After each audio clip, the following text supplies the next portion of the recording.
Many people don't know how to relax. They're hooked on adrenaline. They've gone way past, just getting it done. Now we're just moving to the next thing, just hanging on to the next agenda. We're just really stressed. Everybody who lives in this city is stressed. Everybody's got more work than they can handle, more people than they can handle, more agendas they can handle, and less money than they can handle.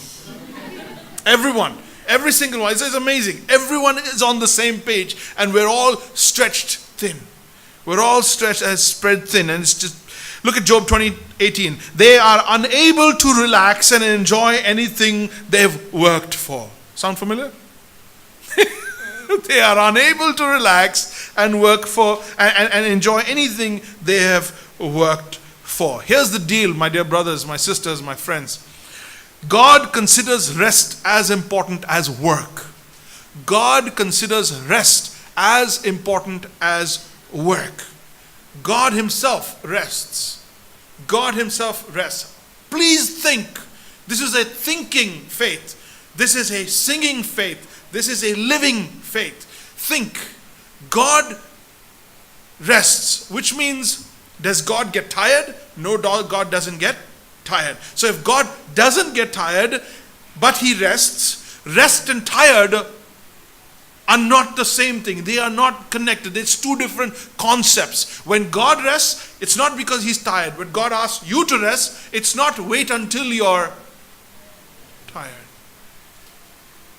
I'm going to drive that home right to the end, but think with me. When God rests, he means something deeper, something more positive. It's about a recharge. It's about come to me. It's about how he gives rest.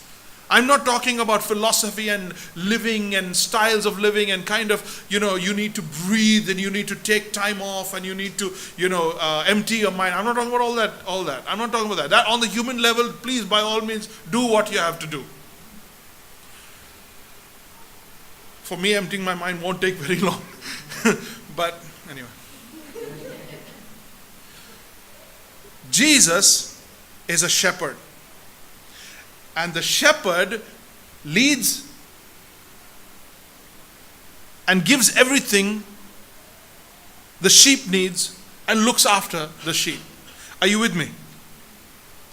And the shepherd knows that the sheep need rest.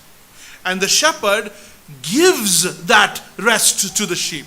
The shepherd doesn't give the sheep a manual and say, you must rest. It's important for you. The shepherd leads the sheep into times of refreshing. Are you with me? The shepherd leads the sheep. The sheep don't know. The shepherd leads the sheep. You don't believe me? Look at Psalm 23. Psalm 23.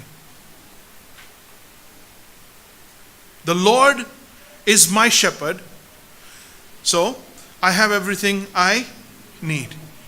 He, underline, makes me lie down.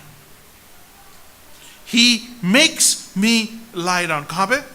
In green pastures. And he continues, and we'll keep looking at it every Sunday. Next Sunday we'll look at, he leads me beside still waters. What do sheep need? They need the calmness of still waters. We'll talk about that next week. Today we're talking about he makes me to lie down. That's not violent. That's not violent. When you make someone to lie down, that's not violent. Most of us who are parents, we have tried to get our children into bed and out of bed. Yeah? But the mother already starts the process by 8 o'clock in the evening, and the process ends at 10 o'clock in the evening when the child finally falls asleep and all the gas comes out and finally the kid is fallen asleep. Fine. But the process begins. Why? If she doesn't go to sleep, she won't get enough sleep, and if don't get enough sleep, she'll wake up in the morning, she'll be tired and cranky, won't be able to eat, won't be able to work, must get sleep. You, the mother, he's saying that the child must get sleep. The father is trying to put the baby, and just when he falls asleep, the phone rings, that.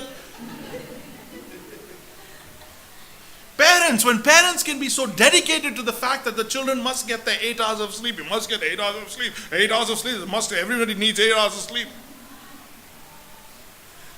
And you expect the shepherd who knows his sheep and who watches you frantically run from pillar to post, metro station to metro station, office to office, when he watches you running, do you think he knows that he wants to lead you? He leads you to a time of refreshment. He makes you. Have you ever been made to lie down? Have you ever been made to lie down? If you were a baby and you were a child, you were made to lie down, it's a very parental thing. When you're an adult and you're made to lie down, it's a nursing thing.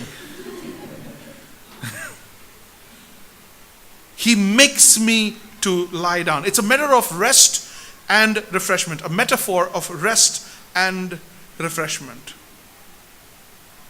God makes you lie down when you won't slow down, when you won't rest, when you won't stop running. When the child is absolutely restless, that's when the child is laid and made to rest. Rest is often the difference between being blessed and being stressed. Rest is it's that difference, it's that fine line between being blessed and being stressed. God rests, Jesus rested, and he wants you to do the same. He wants in his goodness to provide you a rest. Now you need to really think, what does this mean? Throughout the whole week I want you to think, what does rest mean? Because you and I mostly think rest means sleep. Rest means sleep.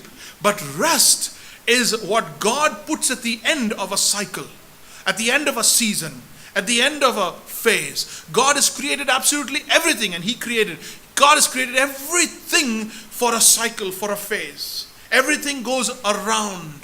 The seasons go around. There are periods, there are phases, there are seasons, and then you come to a rest. Even in music, it's 1, 2, 3, 4. 1, 2, 3, 4. It's not 1, 2, 3, 4, 5, 6, 7, 8, 9, and it's already 2018. God has created your body to rest. Your body has been created for 6 days and to rest on the 7th. So it's not about tiredness, it's about cycles. It's not about fatigue, it's not about how much can I make this machine work. It's about a principle. It's about a principle. So we're going to look at how to relax in God's presence. But first I want to quickly go through, why do people overwork in the first place? Why do we work hard too much? Why do we not get enough rest? Let me really quickly take you through some of those things. Number one, write it down. A misplaced identity. A misplaced identity. The number one reason why we are overworked, why we give ourselves overtly to our careers, to our work, to our activities, to our events, is because there is a misplaced identity. I'm not judging and I'm not making a blanket statement, but I'm identifying certain reasons. Number one, misplaced identity. Basing my worth on my work. Basing my worth on my work. Write that down and listen to me. We have been taught, we have been created, we have been trained to think of our work and our worth together. If I work a lot, I am worth a lot. My net worth is more than my self-worth. My valuables are more than my value. We have got our what to do more than our who we are. Much more important. And from the time we are born, from the beginning, we are taught that what we do is more important than who we are. And I want to tell you how devastatingly wrong that is. And why you overwork because of that understanding. Identity revolves around us. From the time the baby is born, from the time the child can speak and talk, the first question we ask is, when you grow up, what are you going to become? When you grow up, what are you going to become? Are you going to become someone important? Are you going to become someone famous? Are you going to become? And in that moment, we have sealed the value in the child's heart that his worth is coming. He will become. His worth is coming. His worth is not in who he is now. And we have sold ourselves short. We have taught the wrong thing to our children and to ourselves. Our identity revolves around our work. So we overwork in attempt to prove ourselves. We achieve a lot. If I achieve a lot, if I get a lot, if I work a lot, if I achieve a lot, then I am worth a lot. Now, listen to me. Listen to me. The desire to be worth a lot, the desire to be significant, the desire to be valuable is not wrong. So the need is significant. The need is significance, and the need is genuine. However, the method you go about doing that is wrong. Because what you're saying is, I will find my significance not in who I am, but what I become. So it's in the future, and it may or may never happen. And my entire childhood, I am told, if you don't do this, if you don't do this, if you don't do this, you won't become, you will not be worth. And by the end of it, the one whom you belong to, listen carefully, the one whom you belong to, that is what God created you for value, that you should get value from whom you belong to. The one whom you belong to tells you you're not worth anything because you haven't become something. And in that moment, you have ruined the child forever. The child will never recover from that. Because when the one from whom I get my value, because I belong to you, that's my value, that's how God values me, is telling me that if I don't become someone, you will not be proud of me. And in that moment, you will never recover from that. There is no years of training, there is no counseling. You will never recover from that. And you and I are called to be the antidote to the community, to the stage, to the age that teaches this to our children. Let me explain to you this. Even if I stop at this, it'll be fine. Who I am and what I become. The who I am is what is supposed to give me the value. Are you with me? My value comes from who I am, and whose I am. Got it? And my sense of purpose in life, my sense of, investment in life comes from what I become. What I become happens at about 20, 25, finishes around 60, 65. Then I check into counseling because what I thought I was for 30 years, I no longer am. And now I'm struggling with identity crisis because I thought I was that for 30 years. Now I've given up my job. Now I've given up my work. And therefore I don't have any worth. And they're going into counseling. It's called vocational therapy. Are you with me? Your value, misplaced identity is what we're talking about. Your value, who you are, comes from whose you are. Now tell me, where has God given that to you? In the beginning or at the end? Right in the beginning. Right in the beginning. As the Pastor Sanjay Day from Dimapur sends pictures, the baby is born. Baby is born. I started my breakfast, they said she's going into labor for the operation. I finished my breakfast and the baby was born. 3 eggs later, the baby was born. And he's sending pictures to the whole world. This is my baby. This is my baby. I should write back and say, she's nobody. What has she accomplished? What rubbish? She's my baby. The value is in the relationship. The value in whose you are. So God wants you to know that value comes from the relationship. Value comes from relationships. Value comes from people. Value comes from Him. Misplaced identity is basing my worth on my work. Once you know who you are, then it gives significance to what you do. You're not listening.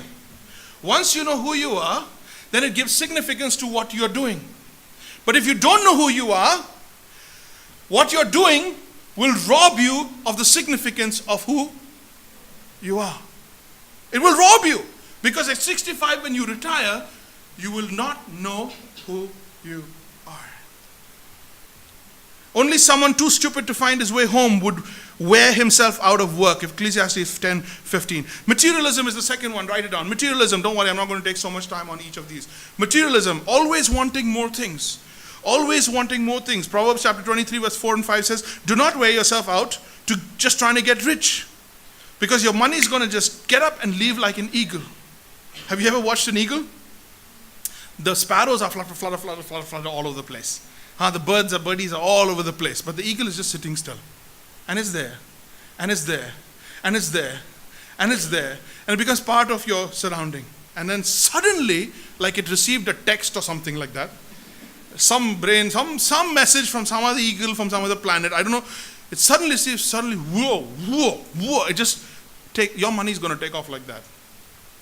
Your property is going to take off like that. You have nothing that you can hang on to, hold on to. Materialism, always wanting more things. Jesus said, watch out. Watch out. Always be on guard against all kinds of greed. Number 3, write it down. Envy. Envy is wanting to be like others. These are not, bad traits. These are hidden drives. Get the difference? These are not wicked traits. They are hidden drives. You know what a drive is? A drive is on the inside, something that makes you work. Something that drives you, something that pushes you forward. Innately, inside, in your DNA, you are driven by certain things, and this is one of them. Envy is one of them. Solomon noticed this problem thousands of years ago. He says in Ecclesiastes 4:4, he says, I've learned why people work so hard to succeed. It is because they envy the things their neighbors have. Number 4, valuing achievement over relationships. Valuing achievement over relationships. When you put your career over everything else, including relationships, when your goals become more important than people, you are dangerously living to get your worth from your work. And you will have to work a lot because of this philosophy of yours. Valuing achievement over relationships. Look at what Solomon says again in 4:7-9. Here's another thing I have seen on earth that makes no sense. Some people don't have any kids or family or friends, yet they work obsessively, never taking a break. There's no end to their toil, and they are never content with what they've done or earned. They're never content with what they've done or earned. They never ask, why am I always working to do more? Or why don't I let myself enjoy my life? And who cares? Who will get what I leave behind? What a senseless and miserable way to live. You're better off having someone to enjoy it with and share the rewards of your work. You're better off. There's a 5th reason we overwork, why we give ourselves to work. A hidden drive why we feel we need to accomplish much more than we really need to is insecurity. Number 5, insecurity. When I'm afraid, I won't have enough. In 5 years' time, I won't have enough. I'm afraid. In 10 years' time, I won't have enough. When I finish working, when I retire, I won't have enough. My child won't have enough for this. My child won't have enough for that. We won't have enough. We won't have enough. Ecclesiastes 6:7 says, we work to feed our appetites. Listen carefully. We work to feed our appetites. But meanwhile, our souls go hungry.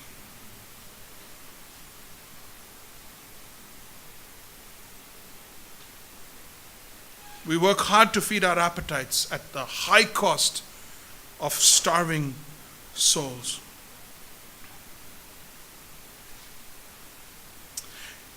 He says in Psalm 127 verse 2, it is senseless for you to work so hard from early morning till late night. I repeat, it is senseless for you to work so hard from early morning until late night, fearing and worrying. Underline that. That's your insecurity right there.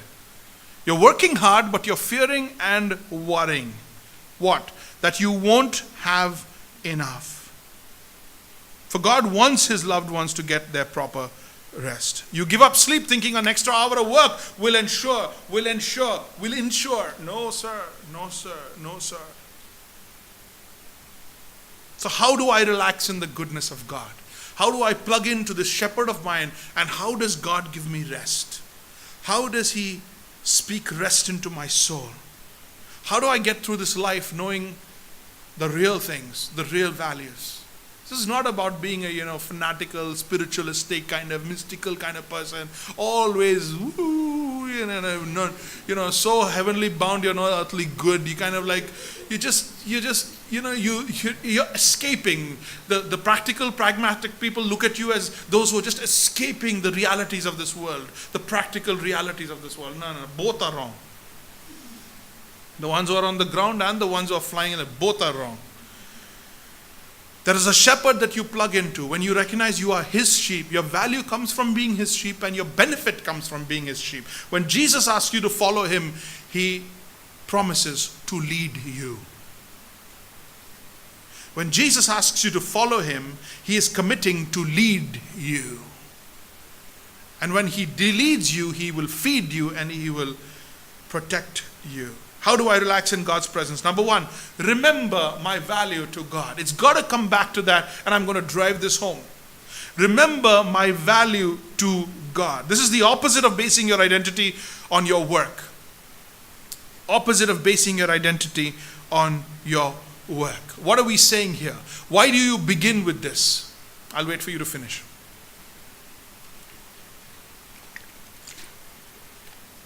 Remember my value to God. Why does God start with this? Because value comes from who you are, not what you do. So he seals the relationship first.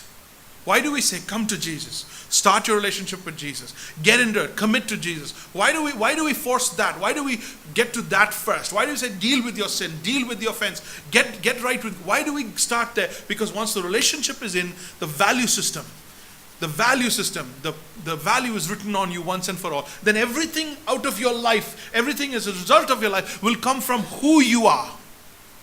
It will come from who you are, and the value and significance will come from knowing who you are. How valuable are you? Well, the Father created you, Jesus died for you, and the Holy Spirit lives in you. What more do you want? It's not what I do that gives me worth, but who I belong to. And you gotta believe that belonging to Him is what gives you value. The primary theological issue that most of us have is not God, submission, judgment, religion. No. The primary thing is, I don't want to belong to you. I want to be my own thing. That's the primary thing. Between parents and children, between God and people, between shepherd and sheep. The primary thing is, will you belong to me? Will you be mine? That's why, number one, remember my value to God. Remember my value to God. Some of you grew up hearing you're nobody. You're nobody. You'll never become anything. You'll never become anybody. You're not worth anybody. And you've heard some very hurtful words. And those words still ring in your hearts. And you are still formed and informed by the words that were spoken into your heart. And that is why I reiterate that those early years when you heard those words, your value was set. Now you have to work harder and harder and harder and harder and harder, and you're still waiting for somebody to come and say, that was not true. Actually, you're really valuable. Well, I'm telling you for free. 40 years from today, when you've had 3 successful careers and you've launched this and you've launched that and you've made a lot of money and you are a grand success in the world's eyes, I'm telling you today, you're already valuable. Don't waste your effort. Don't waste your effort. Don't give your life away and then find at the end of it you already had that value.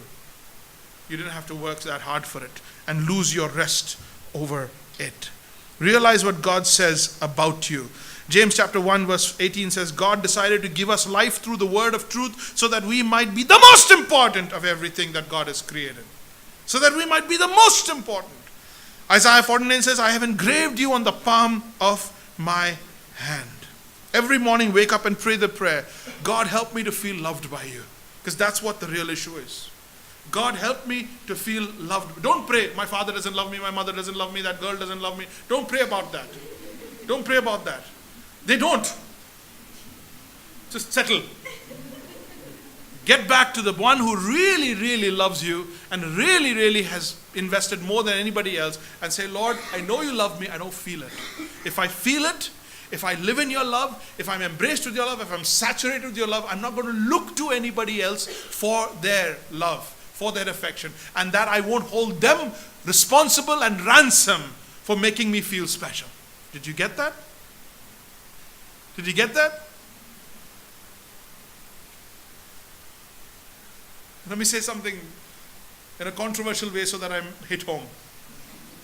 For the first time I might do that. God doesn't want anybody else to love you. God wants to be the one who loves you so perfectly that you don't need anybody else. So that you can turn around and give everybody else the kind of love with which they don't need anybody else to love them with.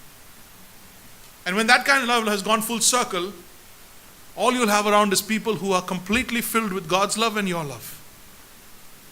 And there won't be any space for you to store any love that people have to give to you, because you're already full of it. Did you get the whole circle? If you're needy, you're standing under the wrong tap. You're squeezing the wrong lemon. You just go back to God. Number one, remember. Number two, enjoy what I already have. Enjoy what I already have. You have a lot. You're in the top 20% of the world's population. You have a lot. Look at Philippians 4, verses 12 and 13. I have learned the secret of being content, Paul is saying to the Philippian church. I have learned the secret of being content in any and every situation, whether I'm well fed, whether I'm hungry, whether I'm living in plenty or whether I'm in want. I can do everything through Him who gives me strength. What is the strength that God is giving me? What is the strength that Christ is giving? He's giving me the ability to stay the same, that I'm the same person when I'm tired, when I'm not tired, when I'm hungry, when I'm full. I can be the same person. You don't get this. Do you know what you like when you're hungry? Do you know what you like when you're full? Do you know what you like when you're tired? Do you know what you like when you wake up in the morning? We're different people right through the whole day. And our wife needs to get to know all of us. It takes a lifetime just to get to know all of us. Oh, this is me when I'm hungry. This is me when I'm tired. This is... No. He gives me the strength to be the same person in any and every situation. I can be content. I can be content. So the question is, you got a car? Are you enjoying it? You have a house right now? Are you enjoying it? You have family? Are you enjoying your relationships? Because if you're waiting for something more to come along, you're going to do the same thing with that you're doing now. And if you're not enjoying it now, you're never going to enjoy it in the future. So don't have so much hopes in yourself. Don't put so much hopes in a future anything.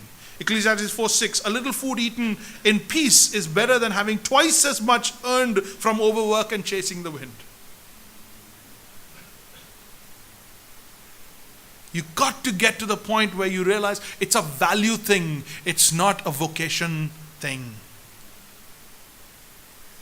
It's a value thing.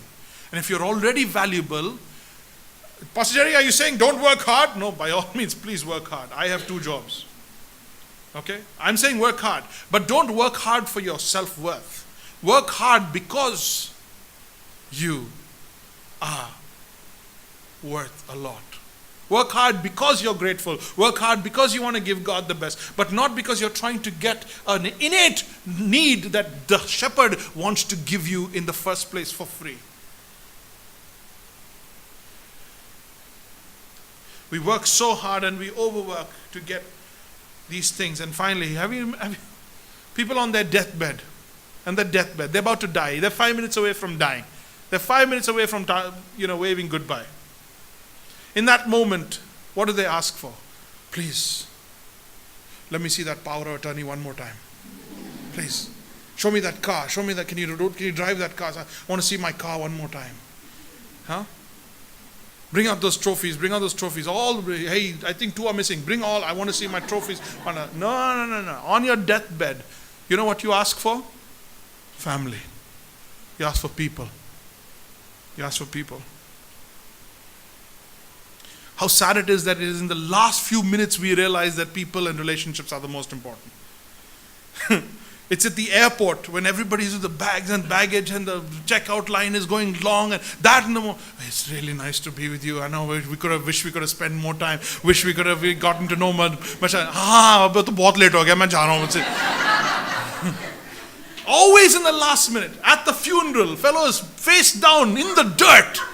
Okay, he's gone, he's checked out. And you're like, we missed your wishes, he was such a wonderful person, such a this, such a that, he was such a... And then you remember all the good things which you couldn't remember during the time that he was standing up. Relationships. You got that funny phrase, they say, oh, bahut bura hua, he died penniless. He died without anything. Come on, that's the best time to go.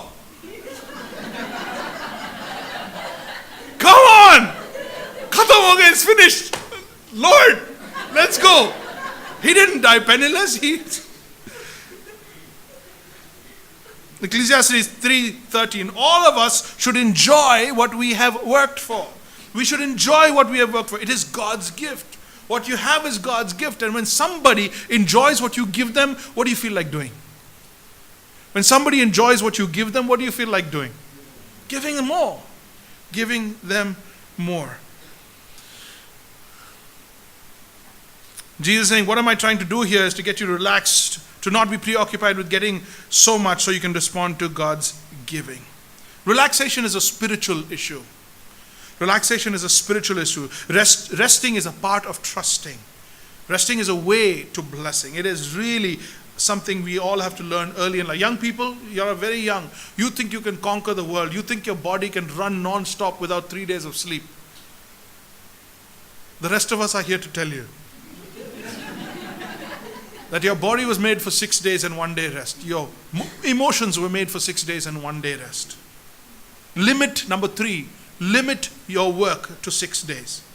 Limit your work to 6 days because God has created your body for a 6-day week, not a 7-day week.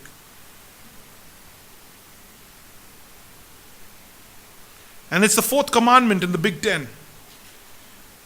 Work the first 6 days of the week, but rest and relax on the 7th day. This law is not only for you, but for all the animals and for all those who are migrants, others who are migrants. We take the day off, but our servant still has to work. The servants still have to work. Exodus 29 and 10, you have 6 days in which you do the work, but on the 7th day is to be a day of complete rest dedicated to me. God, what do you want me to do for one whole day with you? I asked God that question when I'm trying to, God, one whole day, whole 6 days I was busy. Okay? And I prayed and I listened, I prayed. I recorded the prayer also. You saw. I read the Bible, I prayed, and I was there with you all along. So now what do you want one full day? What do you want me to do with you? Have you noted that? He says, rest and relax for one full day dedicated to me. So you suddenly become mystical and spiritual about this and all. Don't touch anything, you have to walk. No, it's about going into his arms and getting a cuddle for one full day. What does that look like? What does that mean for you and for me? It's all different for different people. But it's 1 day a week. 1 day a week. It's the cycle. When you stop doing what you were doing, when you stop working, when you stop living for yourself, you're not working on those agendas anymore, and you set time aside to recharge and just be loved again, and get your new definitions again, and get your new values again, and remember who you are, so that what you do in 6 days comes out of who you are, rather than what you are comes out of what you do. If you keep working 7 days a week, you will forget who you are. You will forget who you are. So what do you do for one whole week? Sabbath was made to benefit man. Well, you rest your body, you recharge your emotions, and you refocus your spirit. You rest your body, you recharge your emotions, and you refocus your spirit. There's a whole message on that separately. I'll give that to you another time. Okay? So what does God want you to do for the whole day? One full day? Slow down and low down. Slow down and low down. Is your mind racing for 6 days? Slow it down. Are you racing for 6 days? Slow down. Bring everything down. Bring all the volumes down. Bring all the levels down. Get in touch again with yourself and be with your shepherd. Go shopping with him. Go talking with him. Go to sleep in his presence. If you relax as God tells you to relax, you'll end up with more time. Proverbs 14, a relaxed attitude lengthens your life. Envy rots it away. A relaxed attitude lengthens your life. Number 4 is adjust your values. Adjust your values. To reduce the busyness in your life, you may need to change your thinking, because your thinking has been work, worth, work, worth, work, worth, work, worth. But when your thinking changes, you'll be able to adjust your work as well. Make good. What good is it for a man to gain the whole world and yet lose his own soul? Is it worth it? Is it worth it? Lastly, number 5 is exchange my restlessness for God's peace. There's a relationship in your family that's a mess. Exchange that restlessness for God's peace. There's a person in your workplace that's been giving you strife and giving you stress. Exchange that for, stop every week to exchange what you have that is stressful in your life for God's peace. And God will give you rest. He will practically give you rest if you sit down and focus on that. If you actually get it done with Him. There are 3 types of fatigue. There's physical fatigue, there's emotional fatigue, and there's spiritual fatigue. Get this, don't miss this. Get this, don't miss this. So your spirit, your soul, and your body. Your soul is your mind, your emotions, and your will. Your spirit is who you are, what's going to last for eternity, go to heaven with God. Your spirit, your soul is your mind, emotions, and will. And your body is that matka you've been carrying around with you. Okay?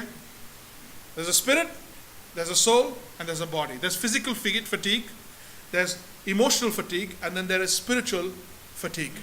Which do you think God is going to speak to? Which do you think is going to be the gateway through which He pours His strength and His peace through to you? Which do you think is going to be? Emotional? No, it's not going to be emotional. Is it going to be physical? No, it's not going to be physical. Is He saying to rest in those 2 areas? Yes, but it's going to start with spiritual. So you need more than a vacation. You need more than entertainment.